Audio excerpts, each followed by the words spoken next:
جو بندوبست رب کرتا ہے. آزمائش آ جاتی ہے, بڑے بڑوں پہ آ جاتی ہے, لیکن بعض اوقات بڑی تکلیف ہوتی ہے جب اس بندے کو لوگ کٹہرے میں کھڑا کر دیں جس کا جرم ہی کوئی نہیں, اس شخص سے لوگ سوال جواب شروع کر دیں جس بیچارے کے خیال میں بھی وہ بات نہیں.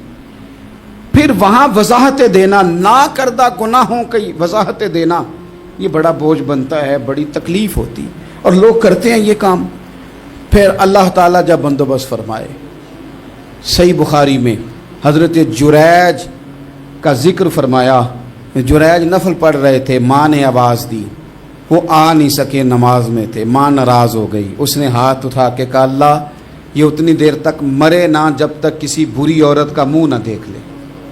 کسی اور کی دعا کے لیے سند نہیں ہے کہ وہ تیرے حق میں ضرور قبول ہوگی, لیکن ماں باپ کی دعا کے لیے میرے نبی پاک نے سند بیان کی ہے. سید عالم صلی اللہ علیہ وسلم فرماتے ہیں جب بھی ماں باپ اولاد کے لیے ہاتھ اٹھاتے ہیں رب ضرور قبولیت کا شرف عطا کرتا ہے. تو جہاں سند موجود ہے نا, کچھ افتتاح ابا جی سے بھی کرا لینے چاہیے, کچھ کام شروع کرنے سے پہلے صرف اماں سے ہی دعا کرا لینی چاہیے. یہ والا افتتاح بھی بڑے کام کا ہے کیونکہ یہاں سند بیان کر دیا میرے نبی کریم. تو جناب جریج کی ماں ناراض ہو گئی, کہنے لگی اللہ اس نے میری بات نہیں سنی. اب تھے تو وہ نیک, لیکن رب کریم کی حکمت کا تقاضا ہے, ماں کی دعا کو بھی قبول کرنا تھا. اللہ نے آزمائش میں مبتلا کر دیا. والدہ تو چلی گئیں, وہ ایک خیمے میں, ایک کٹیا میں, ایک جھونپڑی میں عبادت کرتے تھے, اللہ کو یاد کرتے تھے, رب رب کرتے تھے, اور لوگ ان کی بڑی تعریف بھی کرتے تھے. لوگ ان کے ارادت مند بھی تھے, عقیدت مند بھی تھے, اہل محبت بھی تھے. ایک عورت آ گئی, بس وہ اللہ کی حکمت پوری ہونی تھی. اس نے آ کے پہلے تو انہیں اپنی طرف مائل کرنا چاہا, جب نہ مائل ہوئے تو الزام لگا دیا. یہ ہمارے دور کا تقاضا ہے, لوگ پہلے آپ کو اپنے حق میں قائل کرتے ہیں, اپنی فرما برداری میں لانا چاہتے ہیں. اگر آپ نہیں آتے تو پھر وہ آپ کو مجرم قرار دے دیتے ہیں, یا میرے ساتھ چل ورنہ پھر میں تیرے خلاف پراپوگنڈا کروں گا. دو ہی باتیں. پہلے اس نے قائل کیا, جب جناب جنید قائل نہ ہوئے تو اس نے قریب ایک چرواہا تھا, اس چرواہے کے ساتھ جا کے منہ کالا کیا. مقررہ وقت پہ بچہ پیدا ہو گیا. لوگوں نے کہا کس کا ہے؟ کہنے لگی اس خانقاہ میں, اس حجرے میں عبادت کرنے والے کا ہے. اگر کسی دیندار پر ذرا سا بھی الزام لگ جائے تو آپ یقین کریں کہ بڑے بڑے خوفناک لوگ بھی نیک ہو جاتے ہیں. جن کا اپنا سارا ماضی کالا سیاہ ہو وہ بھی اجالوں کے راہبر بن جاتے ہیں. جن کی اپنی زبانیں ساری زندگی آلودہ رہی ہوں وہ بھی بڑے بڑے اعلیٰ سچ بولنے لگتے ہیں. اعلیٰ کچے میرے مکان کی دیوار کیا گری, لوگوں نے تو میرے صحن میں رستے ہی بنا لیے. بڑے لوگ آ جاتے ہیں, پھر بڑا کچھ کرتے ہیں اور بڑے بڑے خوفناک جملے کستے ہیں. بس کو نقطہ جو ہاتھ آ گیا, ایسے جیسے گرنے کا انتظار کر رہے تھے. اب جناب لوگ اٹھے, احتجاج شروع ہو گیا, شور پڑ گیا. یہ بابا بڑا نیک بنتا تھا, نفل پڑھتا تھا, عبادتیں کرتا تھا, دیکھو اس کا حال کیا ہے کہ اس نے ناجائز بچہ پیدا کیا. بغیر تحقیق کے میں کہہ چکا ہوں کہ الجھے الجھے بکھرے بکھرے روز و شب دیکھے گا کون, لوگ تیرا جرم دیکھیں گے, سبب دیکھے گا کون. لوگ تیرا جرم دیکھیں گے, سبب کوئی غور نہیں کرتا کہ وجہ کیا تھی. او بھائی کچھ تو مجبوریاں رہی ہوں گی, یوں ہی کوئی بے وفا نہیں ہوتا. الزام لگا دیا, شور ہوا, احتجاج ہوا, دنیا اکٹھی ہوئی, ان کا انہوں نے اجرا گرا دیا, مارا بھی, پیٹا بھی, ایک نیک آدمی کو بدنام بھی کیا, برا بھلا بھی کہا, گالیاں بھی دی, جو کر سکتے تھے کیا. اب جب سزا دینے لگے نا تو جناب جریج کہنے لگے تھوڑی سی اجازت دیتے ہو, مار تو تم نے دینا ہی ہے. کہا جناب ٹھیک ہے دیتے ہیں. انہوں نے کہا صرف 2 نفل پڑھنے ہیں. اب وہ نفل پڑھ رہے تھے تو لوگ اس وقت بھی کہہ رہے تھے فراڈ ہی کر رہا ہے, دھوکہ ہی دے رہا ہے. چونکہ ذہن بن گیا نا, بدگمانی آ گئی. انہوں نے 2 نفل پڑھ کے ہاتھ اٹھائے, کہا اللہ جانا تو میں نے ہے, پر اس رسوائی کے ساتھ جنازے تک نہیں خراب ہو جاتے, قبریں تک نہیں لوگ بدنام کر دیتے. کہ اللہ جانا تو ہے, پھر اس رسوائی کے ساتھ تو میری مدد فرما. اب تو میرا کیس تیری ہی عدالت میں ہے, تو رحمت کا دروازہ کھول. ہاتھ اٹھائے, دعا مانگی, نفل پڑھے, پورے مجمع پہ نظر دوڑائی, کوئی نہیں تھا سپورٹ کرنے والا. کل تک جو کہتے تھے نا تیرے لیے جیئیں گے, تیرے لیے مریں گے, ساری عمر ہی آٹا گدا ہے. لکھاں کیتے نہیں پیڑے, اب وقت آیا ہی تے محمد بخشا کوئی نہیں ہو بیٹھا نیڑے، ایک بندہ بھی نہیں تھا، ووٹر سپورٹر ساتھ دینے والا کوئی نہیں تھا. تو جناب جنید بچے کی طرف اشارہ کر کے کہنے لگے کوئی نہیں بول رہا، تو ہی بول کے بتا دے تیرا باپ کون ہے، تو ہی بول کے بتا دے کون ہے. اللہ اکبر. میرا رب جب چاہے تو بچے بولتے ہیں، رب چاہے تو گونگے بولتے ہیں، رب جب چاہے تو پھر پتھر بھی بولتے ہیں. جب کہا نا تو ہی بتا تو بچہ بولا اور بول کے کہنے لگا میرا باپ جریج نہیں، میرا تو وہ ہے جو بکریاں چرانے والا ہے، وہ میرا باپ. جب رب کریم نے توفیق دی تو بچہ بول پڑا. جب رب بندوبست کرتا ہے کسی کی عزت کی حفاظت کا تو پھر کوئی اسے رسوا کر سکتا. یاد رکھنا جب رب محافظ ہو تو پھر لوگوں کا پراپوگنڈا وہاں کچھ کر سکتا. لوگ کئی دفعہ بڑا گہرا جال بنتے ہیں، سازش کا رنگ بڑا گہرا ہوتا ہے، عام سادے آدمی اس کو سمجھ نہیں پاتے، اس پراپوگنڈے کا حصہ ہو جاتے ہیں، انہیں پتہ ہی نہیں چلتا یہ بات دراصل کیا کی جا رہی ہے. یہ کتنی گہری حسد کی آگ ہے جس کو لوگ بغض کے ساتھ ہوا دے رہے ہیں، اپنی عداوت کے ساتھ اس کو زیادہ جلا رہے ہیں. حضرت سیدنا عائشہ صدیقہ رضی اللہ تعالیٰ عنہ بیان کرتی ہیں، اور لطف کی بات یہ بھی بخاری میں موجود ہے. میں نے جناب جنید کا قصہ عرض کیا تو بخاری سے، یہ عرض کر رہا ہوں تو بخاری سے. یہ واقعہ میں حضور کی امت کے کسی ولی کا بیان کرتا تو لوگوں نے کہنا تھا ہماری سمجھ میں ہی نہیں آتا. بعض لوگوں کا خیال ہے کہ داتا صاحب کی کرامت بھی نبی پاک کی بیان کریں. او خدا کے بندوں کو خیال کرو، داتا صاحب تو کئی سو سال بعد آئے ہیں، وہاں اگر کوئی کرامت ہوگی تو حضور بیان کریں گے. اگر نبی کریم نے پچھلے بنی اسرائیل کے ولیوں کی کرامتیں بیان کر کے تمہیں بتائی ہیں تو اس کا معنی یہ ہے کہ اگر وہاں اللہ یہ شان عطا کر سکتا ہے تو تم تو امتوں کی سردار امت ہو، ان پر تو نیرا فضل ہے، تم پر تو رب کا فضل کبیر ہے. تو بس لوگ سمجھنے کو تیار نہیں، پچھلوں کی مان لیتے ہیں. جناب آصف بن برخیہ کی کرامت جو سورہ نمل میں آئی وہ تو مانیں گے، پر غوث پاک کی کرامت یہ پتہ نہیں عجیب فلسفہ ہے، اور کس طرح کا فلسفہ ہے یہ سمجھ سے بالاتار ہے کہ بنی اسرائیل کا کوئی ولی ہو تو اس کی کرامت ہو سکتی ہے اور نبی پاک کی امت کا ہو تو اس کی ہو ہی نہیں سکتی. کیا معنی ہے اس بات کا؟ اور لوگ ہیں کہ داد و تحسین دے رہے ہیں، واہ واہ کر رہے ہیں. اللہ تعالیٰ سمجھنے کی توفیق عطا فرمائے. حضرت عائشہ صدیقہ رضی اللہ تعالیٰ عنہ فرماتی ہیں ایک عورت تھی اور اسے نبی پاک صلی اللہ تعالیٰ علیہ وسلم نے وہ کلمہ پڑھ کے مسلمان ہوئی، مدینہ طیبہ آ گئی تو حضور نے مسجد نبوی شریف میں اس کے لیے مکان، ایک سادہ سا کمرہ ساتھ مسجد کے بنوا دیا، وہیں رہنے لگی. اکثر وہ سیدہ طیبہ کے پاس آتی تو حضرت عائشہ صدیقہ رضی اللہ تعالیٰ عنہ فرماتی ہیں وہ بڑی باتیں سناتی اور آخر میں کہتی وہ ہار والا دن بھی بڑا عجیب دن تھا اور میرے رب کی قدرتوں کا دن تھا، وہ بھی بڑا عجیب دن تھا. سیدہ عائشہ صدیقہ رضی اللہ تعالیٰ عنہ ایک دن فرمانے لگی کہ تو ہار والے دن کا بڑا ذکر کرتی ہے، وہ کیا دن تھا؟ تو خاتون کہنے لگی اماں جی وہ دن تھا جب میرے رب پر بھروسہ اور مضبوط ہو گیا، جس دن میرا اپنے رب پر توکل اور بڑھا، میرے ایمان میں یقین میں اور پختگی آئی.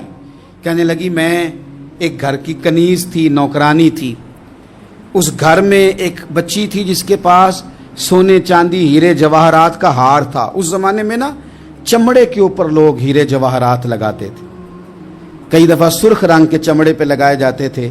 وہ بچی پہنتی تھی تو کہتی ہوں بچی کے اس نے اتار کے رکھا یا اس سے گرا وہ ہار تو چیل اسے اٹھا کے لے گئی گوشت سمجھ کے اور میرے سامنے اٹھا کے لے گئی. گھر والوں نے مجھ سے پوچھا، یہ بخاری میں موجود ہے، گھر والوں نے پوچھا مجھ سے کہ وہ ہار کہاں ہے تو میں نے کہا چیل اٹھا کے لے گئی. گھر میں کچھ چوری ہو جائے تو سب سے پہلا الزام کس پہ لگتا ہے؟ ملازمین پہ. کہتے انہوں نے مجھے بڑا مارا، بڑی تکلیف تھی، حتیٰ کہ میری شرمگاہ تک کی تلاشی لی، میری عزت اتنی خراب کی میں بتا نہیں سکتی. میں نے اپنی زندگی میں ایک واقعہ دیکھا، ایک امیر گھر میں چوری ہو گئی، ملازم کو اتنا مارا کہ وہ چارپائی پہ پڑ گیا. پولیس والوں سے اتنی مار پروائی گئی کہ وہ بیچارہ چارپائی پہ پڑ گیا اور پھر وہ اتنا بیمار ہوا اور کچھ دنوں کے بعد پتہ چل گیا کہ چور تو اپنا بیٹا ہے ان کا. پھر اس کا انتقال ہو گیا. اب وہ سیٹھ صاحب اور گھر والے آ کے نا مرنے والے کے کان میں معافیاں مانگ رہے ہیں، کان میں. تو میں نے ان سے پھر کہا تھا کہ یہ تو اب چلا گیا ہے، تمہارا زور چلتا تھا نا، تو تم نے قانون خریدا اور تم نے اسے جتنا ہو سکا تم نے اسے مار پڑوائی، تمہارے پاس جو عدالتیں تھیں تم نے وہاں کارروائی کی، اب ایک عدالت قیامت کے دن لگے گی۔ یہ کمزور تھا نا، کچھ کر نہیں سکا۔ میرے نبی پاک صلی اللہ علیہ وسلم نے فرمایا سن لو، اگر سینگ والی بکری نے بغیر سینگ والی بکری کو تکلیف دی ہوگی نا تو قیامت کے دن اسے بھی بدلہ دینا پڑے گا کہ تیرے پاس سینگ تھے اور تو نے اسے مارا تھا۔ وہ خاتون عرض کرتی ہے سیدہ عائشہ کی خدمت میں کہ مجھے بڑا مارا، مجھے تکلیف دی، میں کہہ رہی تھی کہ میرے سامنے چیل لے گئی ہے پر وہ نہیں مان رہے تھے، اماں جی انہوں نے مجھے بڑا مارا۔ حضرت عائشہ صدیقہ کہتی ہیں پھر کیا ہوا؟ کہنے لگی اماں جی جب کوئی میرا مددگار نہ رہا، مجھے تکلیف دے رہے تھے، رسوا کر رہے تھے، تو میں نے اپنے رب سے مدد چاہی، میرے رب کی طرف میں نے توجہ کی، میں نے کہا مالک اب تو ہی میرا مددگار ہے۔ کہتی ہے وہ مجھے مار رہے تھے تو وہ چیل جو ہار لے گئی تھی وہی لے کے واپس آ گئی، اور ہمارے سروں کے قریب لا کے اس نے جب اس ہار کو پھینکا وہ مجھے چھوڑ کے سائیڈ پہ ہوئے، وہ میری بے گناہی جان گئے، لیکن آپ کو بتاؤں اس دن سے میرا اپنے رب پر یقین اور بڑھ گیا۔ مجھے سمجھ آ گئی کہ جب انسان پورا ٹوٹ جاتا ہے اور جب کوئی چاروں جانب اس کا مددگار نہیں ہوتا تو رب تو ہوتا ہے نا، اللہ تو اس کا مددگار ہوتا ہے نا، وہ تو پھر اپنے اس بندے کی مدد کرتا ہے نا، پھر وہ تو توانائی دیتا ہے نا، وہ تنہا نہیں چھوڑتا، وہ تو آنسوؤں والوں کے آنسوؤں پہ بڑا کرم فرماتا ہے، وہ تو قسم پرسی میں آ جاتا ہے، اس کی رحمت بڑھ کے استقبال کر لیتی۔ تو بھائی جب آپ پر اللہ کی حکمت کے تقاضے پورے ہونے لگیں اور زندگی میں کبھی کوئی ایسا وقت آئے کہ آپ محسوس کریں کہ تنہا رہ گئے ہیں اور کئی اپنے بھی مخالفین کی جماعت میں نظر آنے لگے ہیں، تو اس وقت پھر دل، روح، زبان اور ذہن کو یکجا کر کے سمجھ لینا کہ جب ساری دنیا ساتھ چھوڑ جاتی ہے تو رب کی رحمتیں اس وقت بھی ساتھ رہتی ہیں اور اللہ کی مدد اس وقت بھی بندے پہ کرم نوازی کرتی ہے۔ ایک اور حدیث سنیں، لطف کی بات یہ ہے یہ بھی بخاری میں ہے، یہ بھی واقعہ بخاری میں ہے۔ اللہ اکبر۔ ایک شخص نے نا ایک بندے سے قرض مانگا، اس نے کہا مجھے قرضہ دو، وہ کہنے لگا کہ کتنا قرضہ؟ اس نے کہا 1000 دینار۔ دینار سونے کا ہوتا تھا، درہم چاندی کا ہوتا تھا، 1000 دینار چاہیے۔ اس نے کہا کوئی گواہ ہے تیرے پاس؟ غریب کا گواہ بھی کوئی نہیں بنتا، کبھی الجھ جائے نا کو بندہ تو کئی اپنے بھی کہہ دیتے ہیں کہ ہم اس کے قول فعل کے ذمہ دار نہیں ہیں۔ ایک غریب آدمی کو قرض کی ضرورت پڑ گئی، 1000 دینار چاہیے۔ میں کہہ چکا ہوں کہ درہم چاندی کا ہوتا تھا، دینار سونے کا، اب 1000 دینار لینا ہے۔ تو جس بندے سے اس نے کہا، اگرچہ وہ نیک بندہ تھا، اس نے کہا یار 1000 دینار دے دو، تو کہنے لگا کوئی گواہ ہے تیرے پاس؟ وہ کہنے لگا غریبوں کا گواہ کون ہوتا ہے؟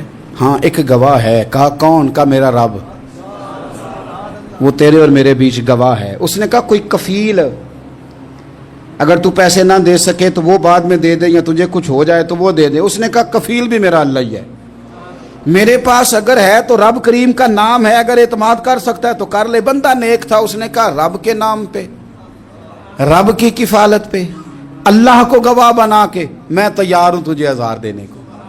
اس نے 1000 دینار دے دیا، وقت واپسی کا طے ہو گیا، وہ چلا گیا پیسے لے کے۔ اس نے پوری محنت کی کہ میں نے وقت پہ پیسے لوٹانے، پوری محنت بھی کر لی، اللہ نے مدد بھی کر دی، پیسے بھی اس تاریخ کو اسے مل گئے۔ بعض لوگوں کا تو لوٹانے کا دل ہی نہیں نہ ہوتا۔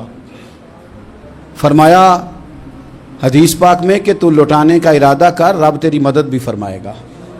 لیکن یہاں بہت سارے لوگ کہتے ہیں خیر ہے، ارادہ ہی نہیں، تو پھر جس طرح کا بندے کا گمان ہو رب بھی اسی طرح کا معاملہ فرماتا ہے۔ اس نے پیسے جمع بھی کر لیے اور واپس دینے کو تیار بھی ہو گیا، لیکن رستہ بحری جہاز کا تھا، کشتی کا تھا، دریا کے رستے واپس آنا تھا۔ اب وہ جب آ گیا دریا کے کنارے تو بڑی کوشش کی، پر وہاں اسے کوئی کشتی نہیں ملی۔ وقت پہ پیسے لوٹانے ہیں، سفر کرنا ہے، اب سواری میسر نہیں ہے۔ سوچ سوچ کے پریشان تھا کہ میں نے تو اللہ کے نام پہ لیے۔ اچانک دل میں ایک تجویز آئی، اس نے ایک لکڑی لی، لکڑی کو اندر سے کھولا، 1000 دینار اس میں بھرا۔ بخاری پڑھ رہا ہوں۔ اور ساتھ ایک خط بھی لکھا کہ یار میں پیسے پہنچانا چاہتا تھا پر مجھے کوئی چیز نہیں ملی دریا کے اس پار آنے، اللہ کے نام پر تیری طرف روانہ کر رہا ہوں۔ اور یہ کہہ کہ وہ لکڑی دریا میں رکھ دی، وہ لکڑی ڈوب گئی ہے، واپس آ گیا۔ وہ جس نے پیسے لینے تھے وہ عین مقررہ وقت پر دریا کنارے آیا، صبح سے سرے شام تک اس نے انتظار کیا۔ دل ڈھلنے لگا تو دل میں خیال آ گیا کہ یار نہیں، اس نے دینے ہی نہیں، جھوٹا وعدہ کر گیا، پہنچا ہی نہیں وقت پہ۔ اب جب واپس لوٹنے لگا تو اچانک دریا میں ایک لکڑی تیرتی ہوئی دکھائی دی۔ کہنے لگا لے جاتا ہوں، شام کو روٹیاں پکانے کے کام آئے گی، ایندھن بنا کے جلا لوں گا، ہنڈیا پک جائے گی۔ لکڑی اٹھا کے جلانے کے لیے گھر لایا، گمان تھا کہ وہ نہیں آیا وعدہ کر کے، اللہ کو کفیل اور وکیل بنا کے اور گواہ بنا کے پھر بھی نہیں آیا۔ لکڑی لے کے گھر گیا، بخاری ہے، اور جب اس کو چیرا نہ کہ میں اس کی آگ جلاؤں گا، کھولا تو اندر سے 1000 دینار بھی نکل آیا، خط بھی نکل آیا۔ اب ذرا سمجھنا، اس کے دل میں بات کس نے ڈالی کہ تو لکڑی میں پیسے ڈال دے؟ اللہ نے۔ اس بندے کو مقررہ وقت پہ کنارے بھیجا کس نے؟ لکڑی صرف اسی کے ہاتھ آئی تو یہ بندوبست کیا کس نے؟ اللہ نے۔ گھر جا کے چیری تو پیسے بحفاظت اس تک پہنچائے کس نے؟ تو پھر ہمیں بھی توجہ اللہ کی جانب ہی کرنی چاہیے، ہمارے پہ دل کی توجہ رب کی طرف ہی ہونی چاہیے نا، ہمیں ادھر ادھر جانے کی، دیکھنے کی، بندوں پر غور کرنے کی ضرورت کیا ہے؟ وہ پیسے پہنچ گئے، یہ وہاں اپنی جگہ پہ پریشان تھا، اس نے 1000 دینار اور جمع کیا۔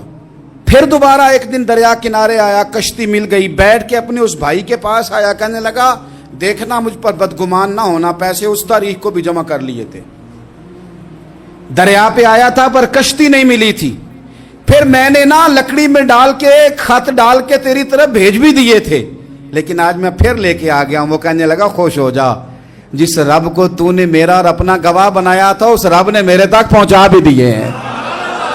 جب لوگ اللہ کو گواہ بناتے ہیں، رب کی جانب اپنی توجہ کرتے ہیں، اپنی چاہتوں، خواہشات اور اپنی ساری چٹھیاں اپنے رب کریم کی رحمت کی طرف روانہ کرتے ہیں، پھر اللہ اپنے بندوں کو مایوس نہیں کرتا، اللہ اپنے بندوں کو نواز دیتا ہے، اللہ تبارک و تعالیٰ اپنے بندوں پہ کرم نوازی کرتا۔ او سنگیو، ساری امیدیں سیٹھوں، نوابوں، دنیا داروں سے کیوں وابستہ کرتے ہو؟ ساری توجہات کا مرکز کیوں ان لوگوں کو بناتے ہو جو تمہیں دنیا میں مضبوط نظر آتے ہیں؟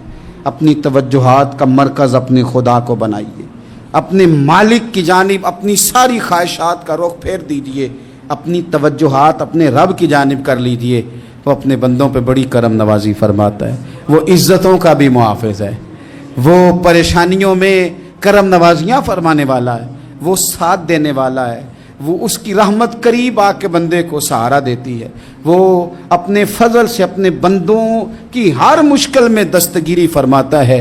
اسیاں سے کبھی ہم نے کنارہ نہ کیا، اور تو نے بھی تو دل آزردہ ہمارا نہ کیا، ہم نے تو جہنم کی بہت کی تدبیر، پر مولا تیری رحمت نے گوارا نہ کیا۔ عدل کریں تے تھر تھر کمبن، اچیاں شانہ والے، تجھے تو فضل کریں تے بخشے جاون، میرے جے منہ کالے، آخر دعوایا ان الحمدللہ رب العالمین۔